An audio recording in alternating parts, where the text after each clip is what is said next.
importante. Eu não fui criada com meu pai, não fui criada com a minha mãe, fui criada com meus avós, então eu sempre coloquei uma importância muito grande em formar família.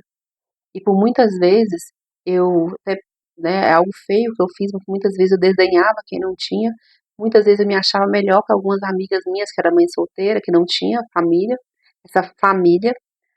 Por muitas vezes eu me achava melhor que as minhas irmãs, que eram mães solteiras. Dentro de mim eu tinha né, como é que fala? Isso de me achar melhor por estar vivendo essa situação que elas não viviam. Mas enfim, mas eu descobri há pouquíssimo tempo que, na verdade, era algo só da minha cabeça. Eu passei minha vida inteira, na verdade, foi vivendo de migalha, foi me diminuindo, foi me abandonando para poder encaixar, né, em locais que eu não estava cabendo, inclusive no meu próprio casamento. E essa minha história, ela não vem de hoje, essa minha história ela vem desde lá da minha infância. Eu, desde pequeno, sempre fui essa pessoa que preferia ter o pouco, preferia ter as migalhinhas do que não ter nada. Eu sempre fui essa criança de querer ter atenção, é, de querer ter esse amor dos pais, que na verdade eu não tive, né? Os meus pais, eu tive esse sentimento de abandono muito grande dentro de mim, porque na verdade eu fui isso que aconteceu. Eu fui abandonada pela minha mãe e, entre aspas, eu fui abandonada pelo meu pai. Mas enfim, o que eu quero dizer aqui não é falar mal do meu pai nem da minha mãe, pelo contrário, faz parte da minha história. Hoje em dia eu já entendi. Hoje em dia eu já consegui reconstruir essa minha história e hoje o olhar que eu tenho para o meu pai e pela minha mãe é de gratidão, quero deixar isso bem claro, porque eu acho que eles deram o melhor que eles tinham dentro do cenário que eles tinham, né? E a gente só apenas vai repassando sofrimento, a gente só apenas vai repassando feridas. Meus pais eram pessoas feridas e repassou essa ferida para mim. E eu glorifico ao Senhor que comigo essa ferida ela vai ser curada em nome de Jesus, né? Ela está sendo tratada. Então, o meu ponto aqui é apenas abrir os olhos de mulheres que às vezes estão vivendo a mesma coisa que eu estou vivendo, ou às vezes está vivendo nessa ilusão, achando que é só isso mesmo, que é normal. A gente só tem um tiquinho, que é normal as pessoas não nos priorizar. Não é normal. Você merece o melhor, mulher. Você merece ser priorizada. Você merece ser amada. Então, isso vem mais da gente. A gente tem que se impor, a gente que precisa é, tomar esse posicionamento. A gente precisa muito do amor do outro porque a gente não se ama. Mas o que eu quero dizer para vocês é o seguinte, resumindo o que é a minha história. Eu vivi muito isso com meu pai, esse amor de migalha, esse amor de o que não, qualquer coisinha que tiver e serve para mim. Eu morei mais de 10 anos próximo do meu pai, foi uma fase da minha vida, né? Eu já tinha meu filho era pequeno, uma fase da minha vida muito difícil, sofri muita humilhação, principalmente da parte da esposa do meu pai, da minha madrasta, porque eu queria muito conviver com eles, eu queria muito encaixar naquela família, né? Eu queria ser parte da família do meu pai. Eu queria conviver com ele, eu queria estar com ele. Eu tenho um amor muito grande pelo meu pai. E pelo amor que eu tinha a ele, eu tinha essa necessidade, né, de me diminuir, de aceitar tudo calado. Inclusive, eu vou confessar uma coisa muito ruim aqui que eu fiz. E muitas vezes eu não me diminuía só a mim, eu diminuía meus filhos. Eu diminuía o meu filho, principalmente o meu filho mais velho, porque foi o que mais passou por isso. A minha filha nem tanto, porque quando a minha filha nasceu, logo em seguida eu mudei de perto deles. Mas o meu filho mais velho foi o que mais sofreu nessa situação. E muitas vezes eu via eles tratar o meu filho da mesma maneira que eles tratavam comigo, né? Tipo, o resto, o que sobrar é deles. E eu ficava calada, eu aceitava tudo. Por quê? Porque eu queria aquele amor, eu queria viver aquele amor, né? Eu queria conviver com meu pai. Mas de onde é que vem essa carência? De onde é que vem essa necessidade de ter ele? É lá da minha infância, porque eu não tive ele lá na minha infância, e eu não tive minha mãe lá na minha infância. Mas enfim, casei e continuei fazendo a mesma coisa, né? Qualquer coisinha, qualquer migalhinha que viesse da parte do meu esposo, estava bom.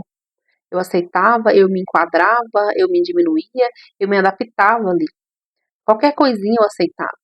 E hoje eu vejo que isso vem lá mesmo de quando eu era criança. Eu cresci essa criança que implorava muito por atenção, que implorava para ser amada. Porque no fundo, do fundo, eu sempre achei que eu não era amada já que eles me abandonaram. Para mim, família é muito importante. como eu não tive esse padrão, que na minha cabeça, né, o meu padrão de família, pai e mãe, eu quis trazer isso para minha família. Então eu falei que quando eu tivesse a minha família, eu ia fazer diferente. Gente, fazer diferente me fez pagar um preço muito alto, sabe? Um preço muito alto de abandono. Sabe aquele padrão que é melhor ter pouco do que perder tudo? Essa era eu. É melhor ter pouco do que perder tudo. E eu fui me adaptando, eu fui aceitando coisas que eu não gosto, fui aceitando coisas que é, vai contra os meus princípios, vai contra o que eu acho que é certo, que é errado, vai contra a minha verdade pessoal. E eu fui aceitando, eu fui me encaixando, eu fui me adaptando, até chegar ao ponto de 20 anos depois eu me tocar de que, mais uma vez, eu estava repetindo o padrão do meu pai. Eu larguei lá aos 10 anos, né? Eu deixei de morar perto dele porque eu não queria ter esse relacionamento. E, inclusive, eu não tive esse relacionamento de migalha só com meu pai, eu tive com a minha mãe biológica também. Minha mãe era da mesma forma. Por muito tempo, eu corri atrás dela, eu liguei, eu procurei, eu fui visitá-la, eu pedi para ela, convidei ela várias vezes para poder ir na minha casa, convidei ela várias vezes para poder estar conosco, para poder passar férias, para poder conviver mais com os meus filhos na época eram pequenos. E eu lembro que uma vez eu até cheguei a falar com ela, mãe, a senhora não me criou, a senhora não teve acesso à minha infância, mas a senhora está tendo a oportunidade agora de ter acesso à infância dos seus netos. Vem conhecer os seus netos. Ela inventou uma desculpa e, resumindo, ela nunca veio. Né? Se passaram-se alguns anos, e aí ela acabou adoecendo, acabou falecendo, e eu não tive esse relacionamento com ela. Então, quando ela faleceu, eu achava engraçado, porque eu sentia aquela dor, sentia aquela tristeza, mas era estranho, porque eu estava triste por algo que eu não tive. Né? Eu estava sentindo falta de algo que eu não tive. Mas eu acho que na minha cabeça, naquele momento, eu pensava, acabou, né? Pensava não, acabou. Ela, né, faleceu, então não tem mais o que fazer. Mas eu fiquei por muito tempo também mendigando para ela amor, mendigando para ela ali. Toda migalha que ela podia me dar, eu aceitava. Ah, é uma ligação uma vez por mês? Ah, não, eu aceito, tá ótimo. Ah, eu vou te ver uma vez por ano? Não, tá ótimo. Então, assim, era um esforço muito meu, né? Eu não, provavelmente teve os motivos dela, não tô aqui para julgar ela, mas esse esforço sempre foi meu. E aí, gente, passaram-se alguns anos agora, pouquíssimo tempo agora, é, eu comecei a ter esse mesmo ciclo, esse mesmo relacionamento com o meu pai. Eu mudei de perto do meu pai, né? Eu tinha falado no início, hoje eu não moro mais próximo dele. Hoje eu moro em outro estado, em outra cidade, mas não é tão longe, viu, gente? A gente tá mais ou menos uns 400 quilômetros de distância um do outro. E aí no início ele ainda veio aqui me ver no primeiro ano, ele me ligava, mandava mensagem de vez em quando. Passaram o segundo ano, ele começou a se afastar mais, passou o terceiro ano, ele foi se afastando mais. E aí de um ano pra cá, ele nunca mais me ligou. Acho que a última vez que ele me ligou deve ter um ano e meio, dois. Gente, quando eu falo nunca, é nunca mesmo, sem exagero. Ele nunca mais me ligou. Ele nunca mais me mandou mensagem. Ah, mensagem deve ter mais de 2 anos que ele não me manda. E pra falar que ele não ligou, assim, na verdade não me ligou. Na verdade, o meu filho faz aniversário em dezembro. O meu irmão, né, porque eu tenho contato com o meu irmão ligou pra dar parabéns pro meu filho uns dias depois. E meu pai estava junto e aproveitou e deu parabéns pro neto. Mas não foi o meu pai que teve a iniciativa de ligar. Meu pai, inclusive, foi dias depois. Eles até erraram a data, mas tudo bem. Agora, ele ligar diretamente, não. E aí, o que acontece? Ano passado, ano que vem, ano passado, eu passei o ano todinho, pelo menos uma vez por mês, 2 vezes por mês, ligando para ele, eu mandando mensagem. Pai, tá tudo bem? O senhor tá tudo bem? O que aconteceu? O senhor não liga? Ah, não, tá tudo bem. Os meninos estão bem. E aí, assim, aí por algumas vezes, eu falei com ele, acho que mais de 2 vezes, pai, só precisa acender, ainda fico brincando com isso, precisa acender a- o sinal de fumaça de vez em quando, né? Eu quis dizer para ele que ele precisava ligar de vez em quando. Mas você tem que ligar de vez em quando, mandar uma mensagem de vez em quando. Não precisa ser sempre. Eu sei que o senhor está ocupado, eu sei que o senhor tem sua rotina. E meu pai tem quase 60 anos, gente. Mas meu pai trabalha até hoje, viu? E trabalha muito. Meu pai é muito trabalhador. Então, assim, eu super entendo isso, mas de vez em quando a gente liga para quem a gente importa. A gente manda uma mensagem para quem a gente importa. Para quem a gente prioriza. A gente visita quem a gente prioriza. E aí eu comecei a ver que meu pai não priorizava mais.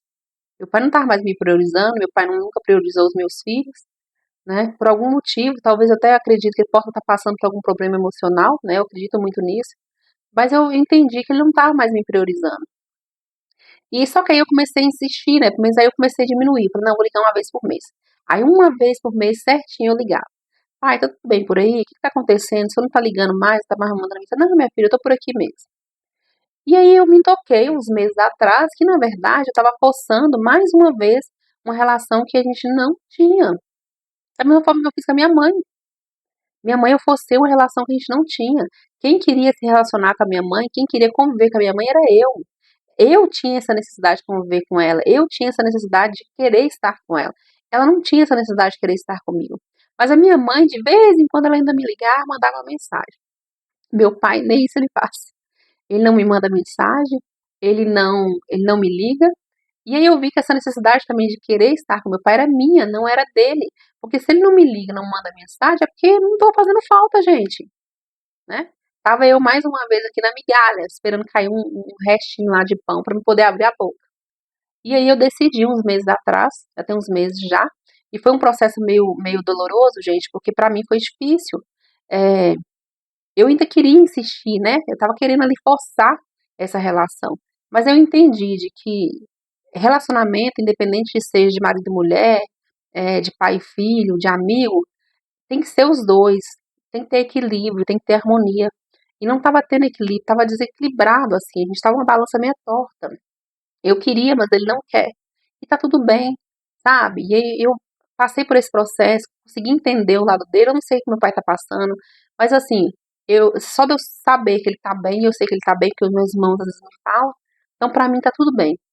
Pra mim, o mais importante é isso, ele estar bem.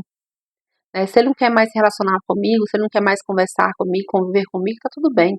Eu desejo pra ele, assim, sabe, que ele esteja bem, que Deus abençoe a vida dele. É, se um dia, às vezes, ele quiser, se um dia, às vezes, ele sentir minha falta, né? Quem sabe? Eu tô aqui, eu vou estar aqui de braços, não de braços abertos, mas meu coração sempre vai estar leve pra ele. Então hoje eu tô super leve com a minha decisão, já tem, eu acho que uns 2 meses que a gente não se fala, né? Inclusive eu liguei a última vez, mas ele não me ligou também, eu também não liguei, mas e tá tudo bem. Tá super tranquilo, tá em paz, não sofri com a minha decisão. É, até pensei em ir lá, ter uma última conversa com ele pessoalmente, né? E ainda não decidi se eu vou fazer isso ou não vou. Mas o que eu quero dizer pra vocês é isso. Se a pessoa não pode vir por completo, eu não quero.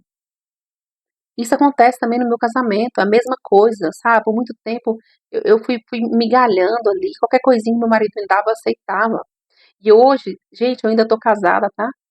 Mas hoje eu falo muito pra ele, se não for pra ser completo, eu não quero. Então a gente tá nesse processo ainda, sabe? Se ele não pode vir completo, se ele não pode é, ter esse equilíbrio comigo, eu vou verificar se ainda compensa, eu que vou decidir se eu quero ou não. E antes eu não tinha esse limite. Antes é, eu aceitava qualquer coisa. O importante é eu ter. O importante era eu ter a família, o importante era eu ter o casamento. Mas hoje em dia, deixa eu beber uma água aqui, gente, minha garganta tá ficando seca. Hoje eu entendi que amor de verdade não vem em parcela. Amor de verdade não vem em migalha. Amor de verdade vem inteiro, vem completo. E a gente merece ter o inteiro, a gente merece ter o completo. Pode ser do seu esposo, pode ser dos seus filhos, pode ser do teu pai, da tua mãe, sabe? Se ame, se imponha, se coloque em primeiro lugar. Mulheres, sabe? Eu vou falar uma coisa que parece bobeira, mas seja egoísta um pouquinho, sabe? Se priorize vocês. Se priorize. Se ame primeiro. Eu te garanto que depois que você tomar esse posicionamento, não, peraí, se não for para poder vir inteiro, eu não quero. Eu te garanto que a vida vai ficar mais leve, mais tranquila, mais em paz. Outra coisa também que eu quero deixar bem claro aqui, que é importante dizer, caso também não seja completo, caso a pessoa não queira, tá tudo bem. Tá tudo bem. Cada um tá vivendo o seu momento, cada um sabe o que é melhor para você. Você não sabe o que o outro tá passando, né? A gente não sabe o que tá passando na cabeça do outro, a gente não sabe o que o outro tá vivendo. Quem sabe é quem vive, quem sabe é quem sente. Então, assim, tá tudo bem. Respeite o outro, respeite o outro lado. Respeite aquela amizade que não tá te dando tanta atenção quanto você tá dando pra ela. Respeite aquela amiga que quando você dá bom dia, a amiga não responde, sabe? Respeite aquela amiga que nunca te liga. Às vezes ela nem é sua amiga mais. E tá tudo bem. Talvez só foi um ciclo que se iniciou e finalizou e você não percebeu. Talvez a sua carência, a sua ânsia de querer migalha é tão grande que você nem percebeu que o ciclo já se encerrou, né? Então, olhe você com mais carinho. Prioriza você. Eu te garanto que no dia que você se completar, Você não vai mais sentir falta, você não vai mais ficar aí implorando e mendigando amor pra ninguém. Não vai. E tudo vai se resolver. Então, essa é a minha mensagem. Eu espero que eu tenha passado para vocês, espero que vocês tenham entendido, tá? E coloquem aí nos comentários pra gente ler, se vocês entenderam o que eu falei, se vocês estão vivendo essa situação, se estão aí vivendo de migalha, como que é como que a gente sai dessa situação, se vocês quiserem também que eu conto pra vocês como foi que eu saí, como que foi que eu comecei a ter esse entendimento, como que eu comecei a me respeitar mais, a me amar mais, a me colocar em primeiro lugar, tá? Deixa no comentário aí, conta essa história, vamos dividir aqui as histórias, acho que aqui é cada um ajudando a outra, né? E vamos lá, nessa nova jornada da nossa vida aí. Tá bom? Até a próxima, se Deus quiser, e obrigada aí pela atenção de vocês.